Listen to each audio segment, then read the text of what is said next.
After this video, you'll be able to get the perfect metal vocal recordings at home.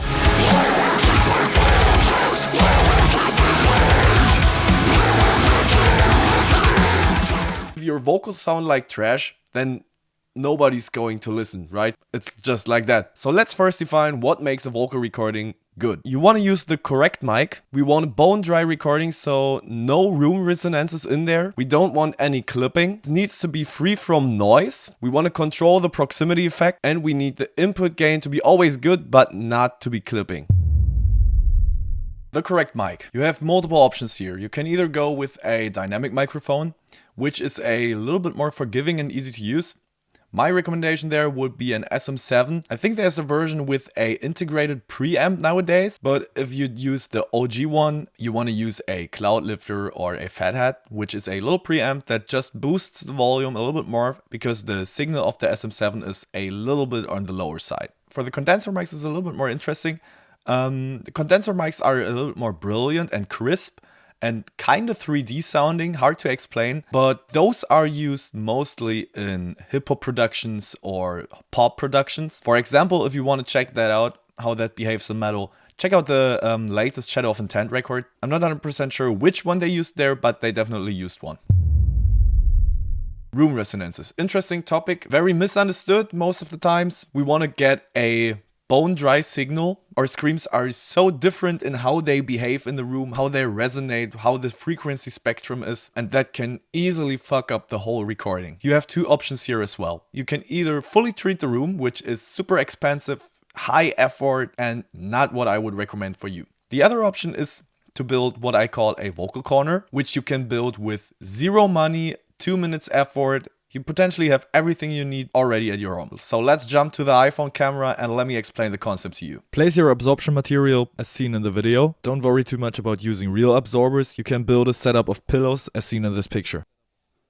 Most common issue is to sing into the absorbers. Instead of doing that, turn it around and place it so the mic is facing the absorbers. And now that the sensitive part of the mic is facing the absorbers, all the reflections that would go into there are now absorbed before they even can. Place yourself between mic and absorbers and you're ready to record. In the best case, you have a carpet and something on the ceiling, but with that setup already, you will get the best recordings that you've ever done. Disclaimer here, you don't want to add things to this setup, like throwing over a blanket above your head or adding smaller pillows here and there, because those will just absorb frequencies in the higher range. They won't go as low as the bigger pillows and the thicker pillows, and that will lead to the higher frequencies are just muffled up and it's not absorbing anything there. So it will just sound unbalanced and it will get really thin. Also, if you use only small pillows, you will have all the resonances in the lower frequency spectrum, but muffle up the frequencies in the high spectrum. And that will lead to the poking resonances just taking over the whole thing and your screams will sound just thin and not good at all. I saw that many times when I explained that concept to people, so make sure you're not doing that.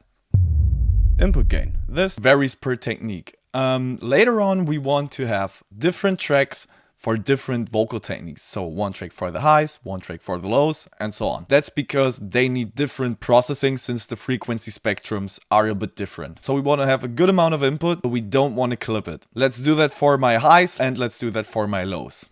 So down, open the gate to record the complete decipher the question operator. Blah.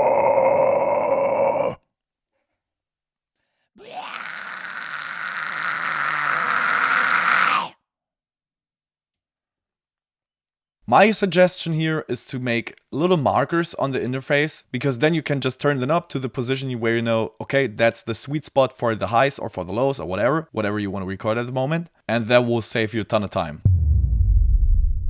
Then we have the proximity effect, which is kind of overlooked in the metal vocal community, in my opinion, because the position of the mic actually has a huge impact on the vocals. But let me quickly explain to you what the proximity effect even is. The closer I get to the mic, the more low end it will pick up. How does that translate to metal vocals? Pretty easy. The closer you are to the mic, the more vibration of the chords will be picked up. So the actual vibration.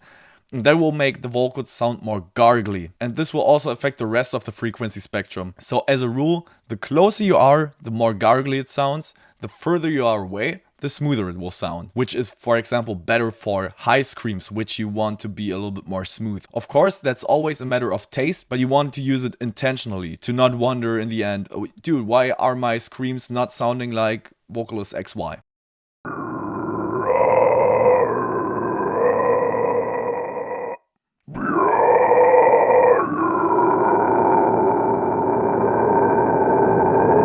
Another thing you want to take care of is that you don't have any headphone bleed in the microphone. That just means turn down the volume on the headphones or use closebacks, because when the instrumental from your headphones feeds into the mic, you will hear the instrumental in the vocals when we turn up the compression later. So take care of that, because that will also fuck up the recordings. And that's basically the foundation for great metal recordings. But it doesn't stop here. The next piece of the puzzle will be we have to create an arrangement for the vocals, as you do it for orchestra or synth arrangements or whatever. And the same we have to do for the vocals. It's not just throwing a layer in here, layering a high with a low there, and then you have super heavy sounding like Lorna Shore or whatever. You want to arrange them, and we will cover that in the next video, so make sure to subscribe to the channel now. Also, drop me your questions in the comments. If you enjoyed it, leave a like, and we will see you next time, guys.